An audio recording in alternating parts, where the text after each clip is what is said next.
But వాళ్ళు మంచి పొజిషన్కి వెళ్ళారు, చాలామందికి హెల్ప్ చేశాను, చాలామందికి సినిమాలు ఇప్పించాను, చాలామందికి స్టేజ్ షోస్ ఇప్పించాను, చాలామందిని నా కార్లో కూర్చోబెట్టుకొని తీసుకెళ్ళి ప్రోగ్రాంలలో ఎలా చేయాలి ప్రోగ్రామ్స్ జోక్స్ నేర్పించేసి, ఇప్పుడు జబర్దస్త్ అవి ఇవి ఇట్లాంటి ప్రోగ్రాంలు వచ్చినాయి, శ్రీదేవి డ్రామా కంపెనీ ఇట్లాంటి ఇప్పుడు వచ్చినాయి.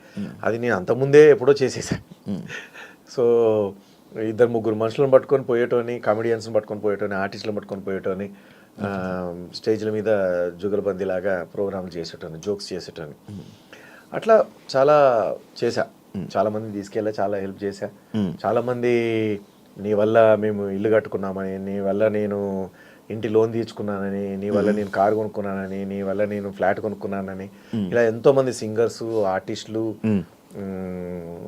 చెప్పడం జరిగింది, యాంకర్లు చెప్పడం జరిగింది. ఓన్లీ సంతోషం, దేవుడి దయ వల్ల. అప్పుడున్న ఊపులో పైగా అప్పుడు నేను ఇవ్వడం కూడా ఎలా ఇచ్చేవాడిని అంటే, ఒక ఆర్టిస్ట్కి 25,000 ఇస్తారు ప్రోగ్రామ్కి, స్టేజ్ షోకి తీసుకెళ్తే అంటే నేను 30,000 ఇచ్చేవాడిని. ఒక సింగర్కి 15,000 ఇస్తారంటే 16,000 18,000 ఇచ్చేవాడిని. సో ఎందుకు బాగా డబ్బులు ఉన్నాయని కాదు, ఏంటంటే మనం మళ్ళీ పిలిచినప్పుడు వాళ్ళు మనకు ఇంపార్టెన్స్ ఇచ్చి చాలా బాగా, వాళ్ళు కూడా హ్యాపీగా చేశారు, ప్రోగ్రామ్ బాగా సక్సెస్ చేశారు, నా పేరు నిలబడింది, 2,000 ఎక్కువ ఇస్తే తప్పే ఉంది అనే టైప్లో వెళ్ళిపోయేవాడిని. అప్పుడు నేను మళ్ళీ బ్యాచులర్ని, నాకేం డబ్బుతో పని లేదు. కానీ ఇట్లా ఉంటుంది సమాజం, డబ్బులు చాలా అవసరము, ల్యాండ్స్ కొనుక్కోవాలి, తర్వాత పెళ్ళి అయ్యేటప్పుడు పెళ్లి కూతురు వాళ్ళ నాన్న మీకేముంది అని అడుగుతాడు, ఇవన్నీ మనకు తెలియదు కదా.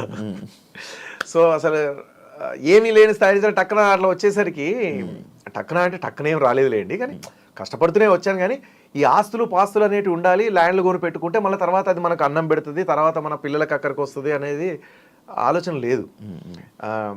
ఇలాగే ఉంటుంది ఎప్పుడు జీవితం అన్న ఆలోచనలో ఉన్నాను. Siva Reddy okay, number 1 mimicry artist, చలో సినిమాలు చలో అంటే నేను నాకు ఊపిరి, నా కాళ్ళు చేతులు ఆడినంత కాలం నేను సినిమాలో యాక్ట్ చేసుకుంటూ ఉంటాను, ఇలాగే ప్రోగ్రామ్ చేసుకుంటూ ఉంటాను అని అనుకున్నా. ఆలోచనలో ఉండేది మైండ్ సెట్.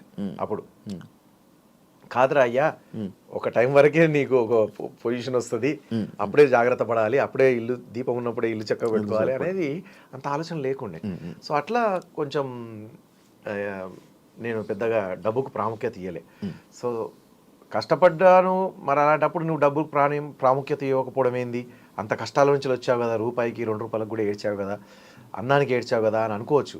కానీ కష్టపడ్డాను, డబ్బు వాల్యూ తెలుసు, కానీ నాకు ఎట్లా అంటే అవతల వాళ్ళ బాధలు నా కష్టానికంటే ఎక్కువ మొగ్గు చూపించేవాడిని అనమాట. అందుకని నా దగ్గర ఏమున్నా ఇచ్చేసేవాడిని, దీని విలువ తెలియక కాదు, అంతే. సో అట్లా చేసేసాను. బట్ అన్న ఇప్పుడు నువ్వు నార్మల్గా వేరే డైరెక్టర్ల దగ్గరికి కానీ సినిమా అవకాశాల కోసం వెళ్తావా, అడుగుతావా? ఎందుకు వెళ్ళాలి, చాలాసార్లు వెళ్ళాను, వెళ్తూ ఉంటాను, ఫోన్లలో టచ్లో ఉంటాను.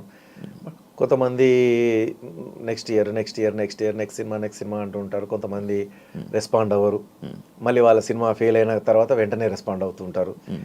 వాళ్ళు సినిమా షూటింగ్ చేస్తున్నంత రోజులు రెస్పాండ్ అవ్వరు. మళ్ళీ వాళ్ళ సినిమా సూపర్ డూపర్ సక్సెస్ అయిపోయిన తర్వాత ఎక్కడనో మళ్ళీ ఏదైనా ఫంక్షన్లో కలిసినప్పుడు అరే కలవాల్సింది ముందుగా, మన దానిలో మంచి క్యారెక్టర్ ఉండే అని అంటూ ఉంటారు. ఇట్లా రకరకాలు నడుస్తుంటాయి భయ్యా. కానీ అడుగుతారు, మీరైతే మీ ద్వారా నేను ఎప్పుడు అడుగుతూనే ఉంటాను. టీవీ షోస్ అంటే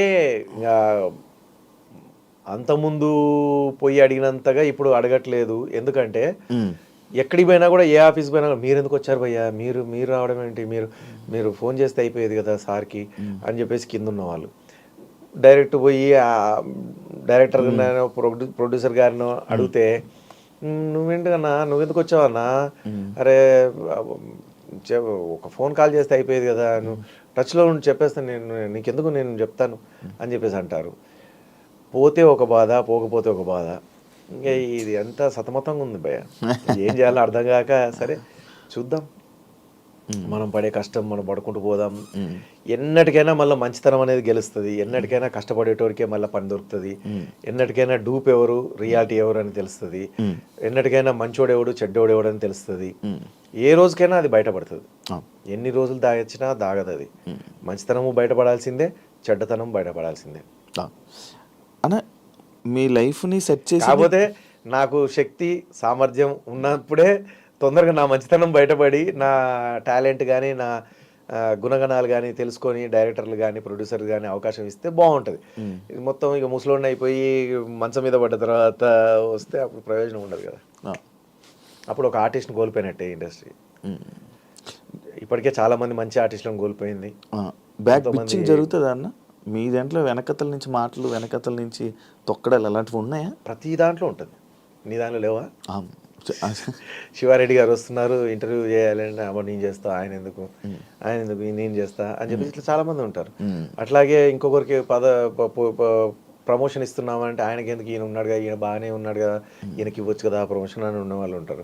ఒక సినిమాలో ఒక క్యారెక్టర్ ఒకరికి ఇస్తున్నామనంటే ఎందుకులే నా పక్కన వీడు బాగుంటాడు వాడిని పెట్టు, వీడిని ఎందుకు వీడొద్దు వాడిని పెట్టు అని చెప్పేసి వాళ్ళకి లింక్ ఉన్న వాళ్ళకి పెట్టించుకుంటూ ఉంటారు. నేను జరుగుతూ ఉంటాయి. ఉంది చాలా ఉంది తెలుగు ఇండస్ట్రీలో. ఎందుకు తెలుగు ఇండస్ట్రీ అని ఏ ఇండస్ట్రీలోనే ఉంది, ఇంకా తెలుగు ఇండస్ట్రీలోనే ఎక్కువ ఉందని అనుకోవచ్చు. అవునా?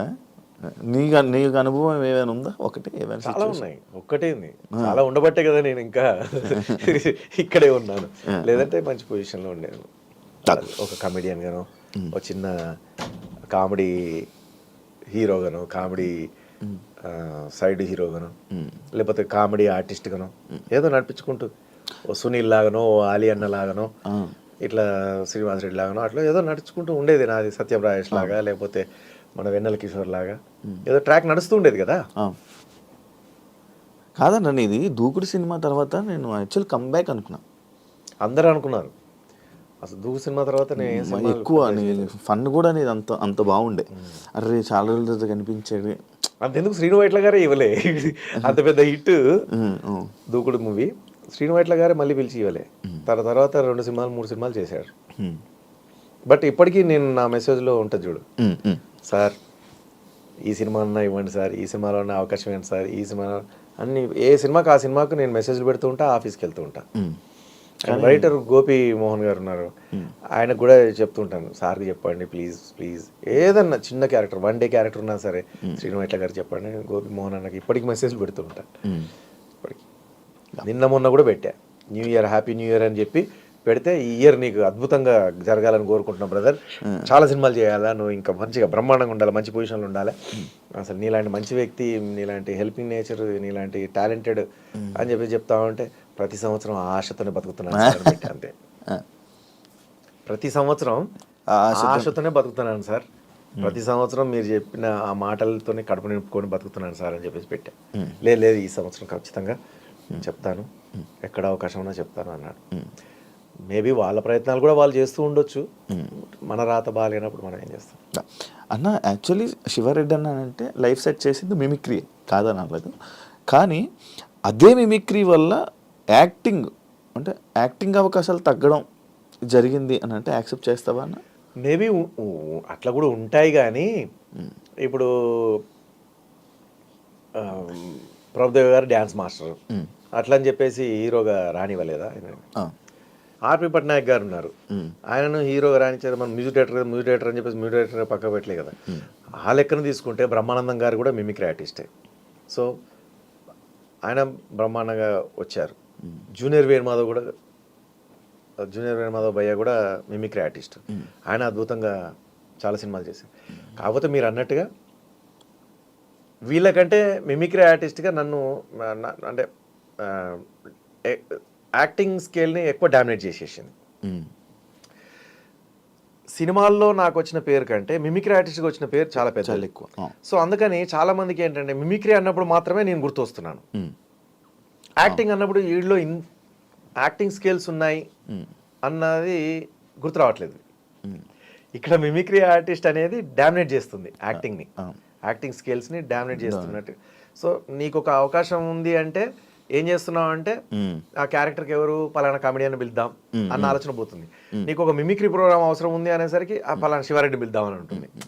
సో అట్లా మిమిక్రీ అనేసరికి నేను గుర్తొస్తున్నాను కావచ్చు, యాక్టింగ్ అనేసరికి నేను గుర్తు రాకుండా వేరే ఆర్టిస్టులు గుర్తొస్తారు కావచ్చు అని అనిపిస్తుంది.